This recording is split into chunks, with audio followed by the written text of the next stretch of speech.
Leksiyalarımızı davamlaştırmaz, hürmetli vatandaş. Bugün ceza 2020 yıl, 2. ayının 3. günü haftaga düşenbe. Endiki mavzumunda. Wuhan öpkü yallığı bir olsa. Nopozluk mutaxassislar odam angligi bilan biriktirilgan biokimiyalik qurol deb ko'rsatdi mavzuli xabar. 2. ayning 1. kuni Jungoga nazar tor betida e'lon qilindi. Xabar bunday boshladi. Wuhan o'pka yollig'i virusi dal hozir shiddat bilan tarqalmoqda. Odamlar aloqzada bo'lishga boshladi. Amerika matbuotlari Helebron İsrailiya biologiya mutaxassislarining fikrlaridan naql keltirib bunday hisoblagan. Wuhan o'pka yollig'i virusi balkim P4 darajalik Wuhan davlatlik biokimiyalik tadqiqot ishxonasiga munosabatli. Bu tajribaxona Beijing doiralarining maxfiy kimyoviy qurollar ishlab chiqarish planiga munosabatli deb ko'rsatgan.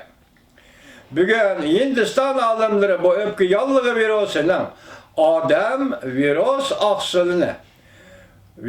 aksilini biriktiriş arkalık yasagan kesel virüs Cumhuriyet Partiyasının biyokimiyelik harbiy kuralları işgallik Pakistan bilen delildi. Hindistanlıklar bunu delillep bazı biyokimiyelik harbiy kurallar dep atıdı bu virüsle.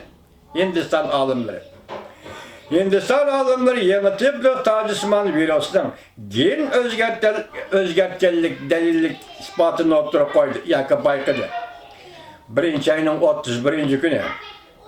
Taylor Dorden torbiti makaliyle kılıp bunda görsetti. Ötken bir neçe gün içinde asaslık matbuatla 2019 yıl tacısman virüsünün kiriş menbeleri doğrusu da köp haber ilan kıldı. Haberlerde bunda görüstüldü. Beijing dairleri Kanada'da bir türlük tadqiqat planıdan tacısman virüsü erişken hem de Cumhuriyet Akademisi Wuhan virüs tadqiqat ornu yeni tacısman virüsünü tadqiq qilib yasagan. Demek virüsün özü erişken yine tadqiq qilib yasagan. Cumhuriyetler özü yasagan. Bu virüs biyokimiyalik kural buluş iktidarıga ega. Demek biyokimiyalik harbiy kural. Dikkat kıldınızmı vatandaş? Nime sebepten ki Wuhan virüs tadqiqat ordu bu yeni tiplik virüsni taşqaraga çıkarıp etken. Lekin Jungo'da alakadar taraflar juqumliq virüsden kilişmen bir Huanan top tarqıtış bazırı deyişti, lekin bu bir bahanıdır. Hazır bir nefer hürmetke sazavar, juqumliq keseller mutaxassisi 2019 yıl yeni tiplik tacısman virüsden gen kurulmuşta tertip yok.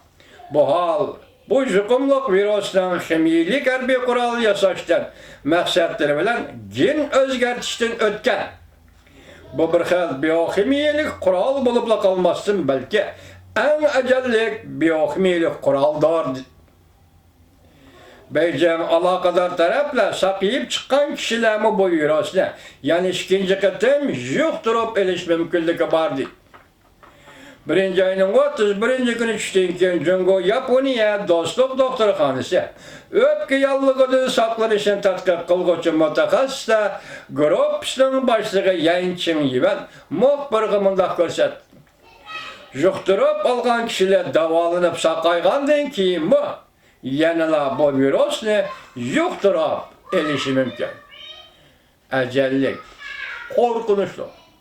Demak, Jungoliklar o'zi yasab özü nimetiyle Govi günü sizde tasadiben yakıp bir hastalık bilen çıkıp gitti. Şundak mı yapma mı dünyada? Siz mışının işlemsiz tasavvurunuzda vatandaşım?